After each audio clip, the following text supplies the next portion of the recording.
don't think we can go past the fact that we may well be witnessing New Zealand's darkest day. Yeah, it's amazing, you know, how the hands healed. He said, Amanda, look at me. We're going to get you out of here. Don't worry about your hand, I'll get your fingers. We'll wrap it up in this t-shirt and we're going to get you out of here and we'll worry about that later. He was a fantastic musician. That's probably the thing I miss the most. I met Reece when we did our postgrad in journalism together. I think about him all the time, what he'd be doing now. I know he'd be really proud of me. In Christchurch, the month of February will never be the same again. Today, most of the city centre is made up of vacant gaps. The earthquake has meant 70% of the central business district has been torn down. One government body bears the sole responsibility for the complex rebuild. But the city's emotional and social rebuild involves everyone, and it's even more difficult.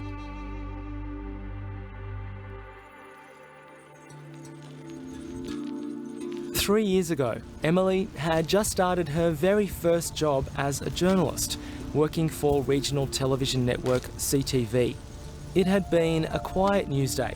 Emily's producer, Sam Gibb, suggested she do a story about a local flower show. I never really thought I'd get over the guilt of the fact that I was out of the building and Reece wasn't.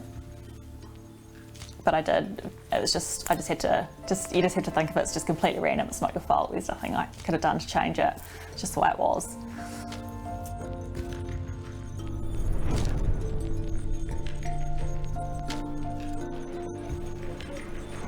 I was saying to my news producer before I left, it was a slow news day and how boring the day was going to be, and that was probably the...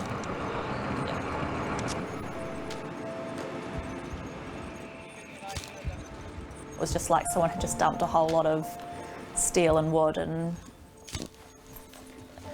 that's when it really hit me, and that's the only image I ever remember of the CTV building, is that one image.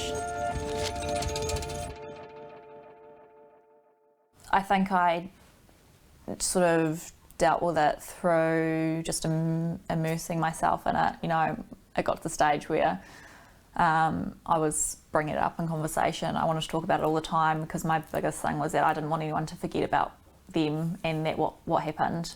I'd always talk about it. You know, I was fine with covering Quake stuff. It's never been an issue, and it's still not an issue for me because it's my life. I know that sounds awful, but it's been my life for the past 3 years. It's such a big part of my life. It's such a big part of everyone's life in Christchurch. I think that grief is something that's very personal and very much an individual thing. Something that's been quite important for me is to go through the process. Like, I wanted to be at the Coroner's Court, I wanted to be at the Royal Commission. So I guess like Rod says, it's nutting it out for yourself, hearing all that information, making sense of it, and not hiding from it. Much of the Canterbury Earthquake Royal Commission focused on the CTV building. More than half of the earthquake's victims died in here, including 21-year-old Isaac THOMPSON.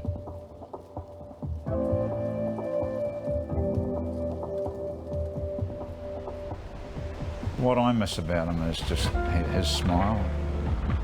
I just want to let him know that I was so proud of what he achieved in 21 short years. It's a city for people that are ready to move forward, you know, and want something new and bright, and yeah, but that's not really me right now. I'm not really ready for that either. I'm just week by week at this stage, yeah. We got a wee bag back from the police of his possessions, and this must have been in his pocket, I guess, completely burnt and wrecked. But yeah, I guess he was a real technology guy, and So I just kind of keep it to remind me of maybe what could have been.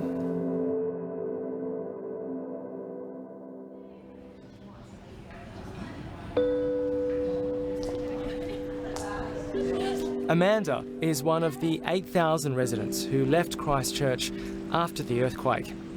She was so traumatised, she moved away, up to Auckland. It's unbelievable. I think you actually got out of it alive. Yeah.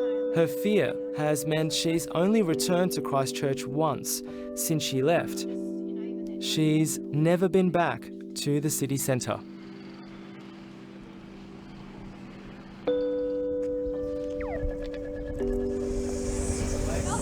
I've lost my bearings. It's, you know, Christchurch was such a beautiful place, and, you know, just sitting here in the sunshine and looking at the cathedral and blossom on the trees, and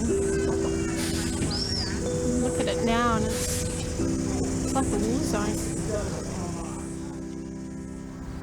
This is the first time back here. I feel really sad about the amount of people that died here, and it's hard to believe what was here and what's not.